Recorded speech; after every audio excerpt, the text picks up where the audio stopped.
welcome back everyone. Today I'm going to do something a little bit different.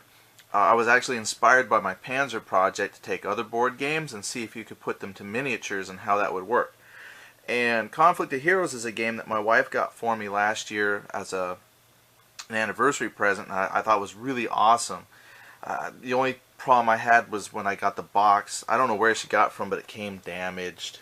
Just a little sad, but overall the game is great. I read the rules, mentioned it to my wife, and she picked it up. So it's a very, very fun game as a board game, war game, kind of a Euro, whatever. So look it up on the internet. Go see some reviews on like BoardGameGeek.com if you've never heard of it. But it's very, very cool. But I don't really play it much. I have so many other games that I play. But as I was thinking, how can I repurpose things? I just decided to kind of search the internet to see what other kind of game systems are out there. And in my search to, find new things and repurpose things, I came across a game called Look Sarge, No Charts. And I have not found much information on it at all, except that I didn't write down the name of the website. But anyway, the company was saying that the idea was you could play a war game without the need for a lot of charts and things that clutter up your tabletop when you play. The focus should be on the miniatures and your terrain and not data tables and all this kind of complicated information. Well, like Panzer has lots of information, but it's true. Sometimes you just want to pull out a war game and play. Well, I have more board games than I have miniatures, and so I was like, well, shoot, why don't I take a look at Conflict of Heroes? Because that game doesn't use a whole lot of charts and tables. All the information you need is on the counters. Let me show you what I did. Voila. Alright, so let's take a peek. In your Conflict of Heroes, you have squads represented by the counters. Vehicles are like a 1-to-1 scale, and your infantry, one counter is a squad. But all the information you need to play is mounted on those counters. So what I did, I thought, well shoot, in Look Sarge, No Charts, all the information is put on the base of the unit. So, my goodness, I thought, well gee, this almost works out perfectly. Now, this is just one little German infantry guy. So you might say, well, he's not a squad. But, you could say he still represents a squad. But anyhow, let's take a look at how this looks now. I took some stuff I got from Walmart by 3M. It's a double-sided sticky. And so I put, some on the, just my base there. And it's supposed to be that non-acidic safe stuff. So eventually I can peel them off if I needed to and have my miniature back. But for now, all the information I need for combat is here for the squad. So for instance, that's how many action points it takes to fire. I have their combat rating. I have their movement cost. And then down here I have their defensive modifiers. And then their range. And I thought, well, how could I make that into, a miniatures game? Now that I've got kind of a concept, this is my own Look Sarge, No Charts. How do we make that work? Actually quite simple, it turns out. Just make everything inches, because the hexes that they play on are kind of like in inches anyway, and since the scale is kind of like squads, taking a map from the game and then putting it into miniatures would take a little bit of effort. But I thought, you know what, I'm going to try playing with it. So here's a squad. This would be representative of a German squad. Their name is on here somewhere. Now you might be saying, well, for Conflict of Heroes, you flip it over when you complete the activation of that unit. In a lot of games, war games, when a unit is wounded, you flip it over, and that represents like a half squad. Well, here, this will just be showing that a unit has been activated. And I'll show you when I do a little demo game that I actually have some little counters that I use. So anyway, here's a squad. Here's like a Russian infantry squad that I've got. And they all fit on the bases, so you have your facing, all their combat stats. Range of 6 inches for shooting. Here's a Maxim machine gun. Haven't painted up yet. I just got him, but I did have a Maxim machine gun unit counter, and bam, here's a Maxim unit.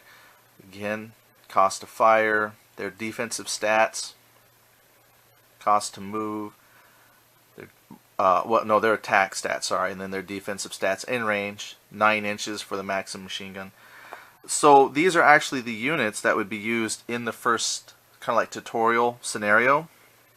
I just haven't taken the time to faithfully recreate their map. Well, let me show you how cool this is. In a lot of war games, when a unit takes damage, you maybe put a little pin marker or something, and then one more hit they're dead, or if they fail a save, they have a lot of things that pretty much they either die or they don't die. But in Conflict of Heroes, you have these counters that represent states of damage. So your unit might take fire, but that doesn't mean they're necessarily dead. In fact, they could just be panicked. And then this tells you how it modifies their combat stats, and the stats match up to the damage counter. So the little circle there means they can't shoot because they're panicked. They have no defensive stats because they're panicked. Or I mean attack value, they can't attack. Here's what they get defensively, bonuses or penalties because they're panicked. He can still move, no penalty to movement. And then the rally cost. So this has a lot of, I just covered it, but this gives you a lot of specific individual information about that damaged unit. So you actually have quite a bit of variety. I mean, like here's a pinned. So there's a lot of different states. If you go and look at their rule book, it actually tells you what the different damage states are. So it gives you a lot of variety with your units instead of just plain old suppressed or downright dead. But they have varying degrees of modifications to their combat stats. So that, I thought I would play with that concept. Now vehicles would be a little bit different because those, the 20mm vehicles are much, much bigger than the counters. But I thought, well, at least for infantry, this is very, very fun. And for, if you're vehicular combat, I've got Battle Group Kursk and Panzer and stuff like that. But for infantry, this is kind of interesting. So what I'm going to do is kind of set up a little bit and show you how this looks running around in Conflict of Heroes using some miniatures. So Alright, so I've set up with my trusty forest and my uneven ground and a couple hedges, I guess you could call those, I've put in. I've got a submachine gun unit, the Maxim machine gun. Even though these are the units from the first game, I just kind of put them out here, kind of show you how this could look if you were going to play this in miniature. So you could really create any scenario you want on your miniature table layout. In the back, I have the 2 character AP charts, player tracking charts, and even though this is not no chart, whatever it's called, Look Sarge, no charts, Conflict of Heroes really only has one player aid with the terrain information. So it's pretty chart light anyway. And anyway, most of the information you need is right on the counters for when you play. So very little chart referencing, unless you want to remember specific modifiers for terrain. But once you memorize a lot of the terrain penalties and things, you really don't need the player aid. So the way the game works is we're going to determine initiative for the turn. So like if I roll my 2 dice 6 for the Germans, they rolled a 7, and my Russians rolled a 3. So what I would do is, first thing is I'm going to, okay, so now that we know that the German team is going first, generally in the game Conflict of Heroes, what you got to do is decide which unit you're going to activate. And to help me track activation, I have these little clear beads. So I'm going to put them right next to the unit I want to activate. Just, but since I can't flip the counters over, I'm putting little beads. And I figure the clear beads, if at a distance, hopefully they aren't too table cluttering. But now I have to roll to see how many action points they get. So I'm doing I think it's from Price of Honor. You roll 3 dice, you take the highest result and the lowest result. Sometimes you get a pretty good amount, but like here I only got 5 activation points. The activation points represent your leadership ability, supplies, how, just the way things for your troops are being affected by, outside elements. I kind of like it because it doesn't give you complete control of your troops. You can't just say, hey, go charge, and they go charge. You can tell them to charge, but they might not charge all of the way that you want. So let's say we want to shoot at this Russian unit who's at the edge of this woods. I have a range of 7, so right here this unit is in range of this Russian unit in the woods. So I could either move or I could just stay and shoot. Well, since I am within range to shoot, we'll go ahead and take a shot. So what I do is I look at, because all the information's here, I don't have to memorize anything off charts. It's kind of nice. It takes 3 action points to shoot, so I spend my 3 action points. 1, 2, 3, and I roll my 2 dice. So I rolled a 4, add that to my attack value of 5. That's actually a pretty bad roll. So I rolled a 9. His defense alone is 12. Modify it for being in the woods, so bullets just go nowhere. Then it would be the Russian player's turn. So I'm not going to go in how exactly Conflict of Heroes plays. I just want to show you how you could actually use this with miniatures. But basically now it would be the Russian person's turn, and he would have to decide a unit to activate. So he's going to activate that unit. And then he rolls to see how many activation points. And his highest was a 4, lowest was a 1. He also has 5. Then he has to decide, well, Conflict of Heroes, your counters have an arc of fire. There's a green kind of triangle at the front of your counter, which gives you, where they can shoot. So facing is important. Since these German units are outside the facing, he could spend a movement point, well, like 1 AP, and turn in any direction he wants. But then that goes that unit's turn. So it's kind of like, not much, but now he's in a better position to defend himself. Actually, if I was facing that way before, no, still okay. Anyway, but now I'd come back to the German player turn, and then I could decide, do I want to continue working with this figure, or do I want to count his turn over and activate someone else? So that's one thing I like about Conflict of Heroes, and why I think would work with miniatures, is it's not entirely a system of I move everything and you move everything. It's actually kind of taking turns. Like, I can do some action with him. And now as long as this guy has action points on his action track chart, he can keep doing stuff. Or I can interrupt, kind of overwatch, if you will, and like say, let's say this guy wanted to shoot. I could just simply say, okay, he's done, and I'm going to use him, so I don't have to spend all his action points.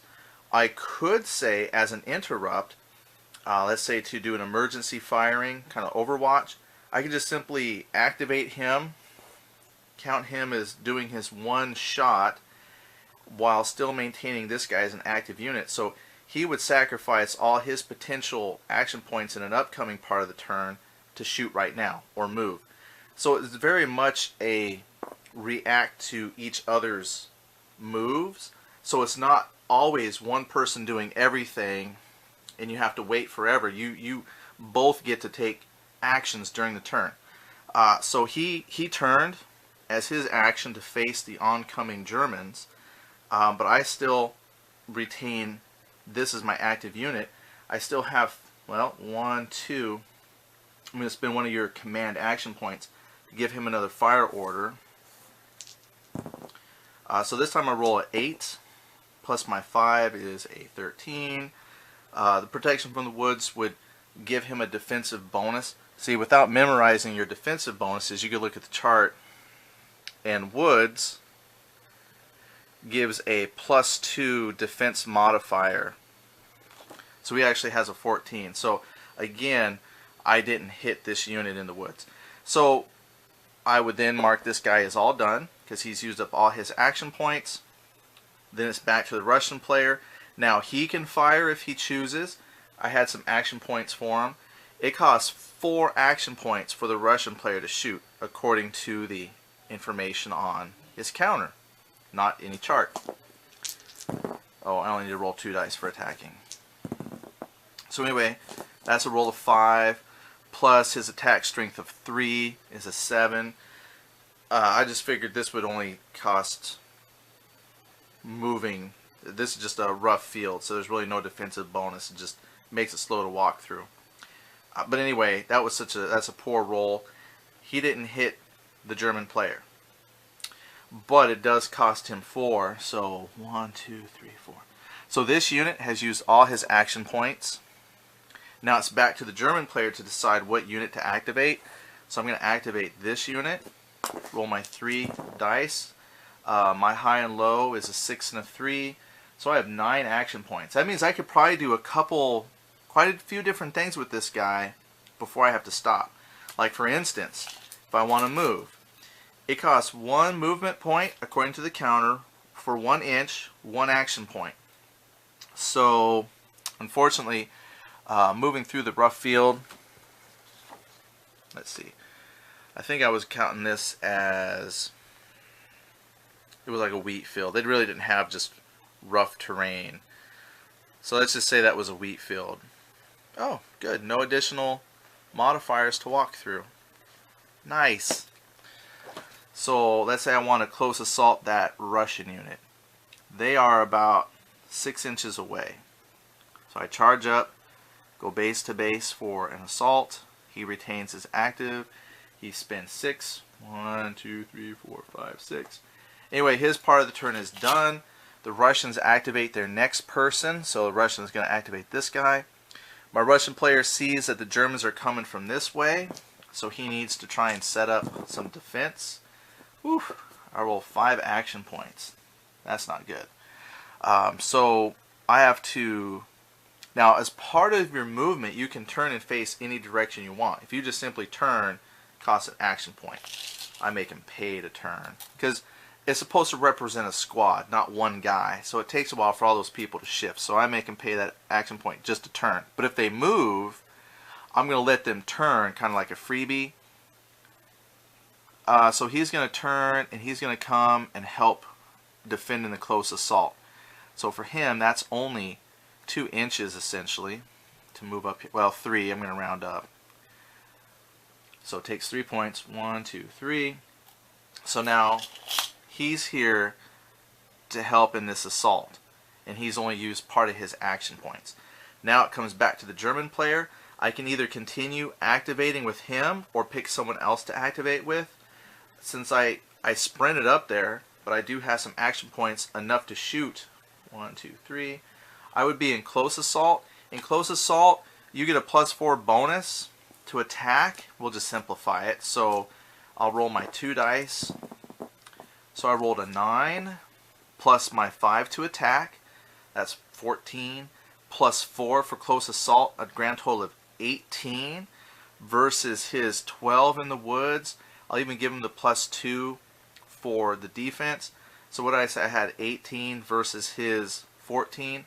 When your attack, normally when your attack value is 4 attack points higher than their defense, you automatically kill the unit. But I want to show you how cool it is with these damage tokens. So I have the damage tokens just laying out. I'm just going to grab one. So let's say I didn't kill the unit outright, but instead I drew one of these random damage. Normally you hide it from your opponent, but since I don't have an opponent, just me, I can leave it face up. But I would leave it face down. My opponent would not know how damaged I was. This unit is still effectively combat capable. It can shoot, it can defend at full value. It just can't move because they're trying to hide a little bit. So, you know, I wouldn't know that normally, because then I could either decide, you know, either A, just let him force the rally, because most of these damage things make it so you can't shoot back. So he's not suppressed. So I'm just going to put this down here face up as a reminder. So the Soviet controlling player knows, okay, that guy's pinned, but he can still shoot. So even though the Germans wounded him, he's still quite combat capable. But anyway, That used my 3 points, so I would now mark him as completely done. Then it would be the Russian player's turn. He has this guy already active. He's got a couple action points, so he's going to spend 2 action points and 2 command action points to complete his fire order. So let's see. It's at close assault, so we'll add 4.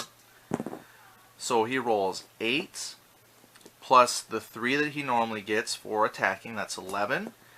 And normally that would not be enough to hit because he has a defense of 12. But I add my 4, so that makes it like 14 to 12. So he hits the German. German player draws a random damage chit. See, so in comparison, this is suppressed. It costs an extra point to fire. I can still shoot, but it costs an extra action point. And I have penalties to my defense because we are, you know, scared. So I'll put that down here as a reminder. And there you go. Boom. And that used up all his actions. So just to really quickly show you, you can play Conflict of Hero with miniatures. You could lay out a table, you could have your men run around, and all the stats that they need are right there on the base that they are attached to. When you play it like this though, it does not feel like squads at all. Like I could totally just play this as a skirmish game. That soldier against that soldier. And it totally works for me. I quite like it. All the things I need are there on the counters. I just need my little track so I can chart their individual action points. And as an action point system, it totally works in a skirmish type of feel. Normally when you play Conflict of Heroes, a lot of people say it's too Euro board gamey because you are tracking action points and things. But when you put it on kind of a personal level, I think it works better if you don't think of them as squads. Just think of them as the individual soldiers. And if you bring in vehicles, you just have to put your counter on top of your vehicle. But you could do the skirmish support, have a squad and a couple vehicles. If you had enough counters and vehicles, I mean, you could probably do a platoon. But for this, right now, I see this working really good. I mean, maybe in time bump it up, but really good as a squad with like maybe 1 support vehicle. And it plays really good. And it's really quick too, since all the information you need is here on the counters. There's not a whole lot of data chart looking up. The action goes back and forth between both players really quickly. Pretty soon a turn is over, everybody's acted. It's pretty cool. So I thought I would share that with you. What are your thoughts? I'm going to do some more Panzer. I'm just waiting on some miniatures to come in. But in the meantime, I think I will probably play some more Conflict of Heroes using miniatures. So let me know what you think. Terrible, interesting. If you try it out, let me know what you think of it. And hopefully we'll get some more. Maybe I'll be able to do like an entire little skirmish to show you how it plays out. So I will talk to you all later. Have a good evening. Bye.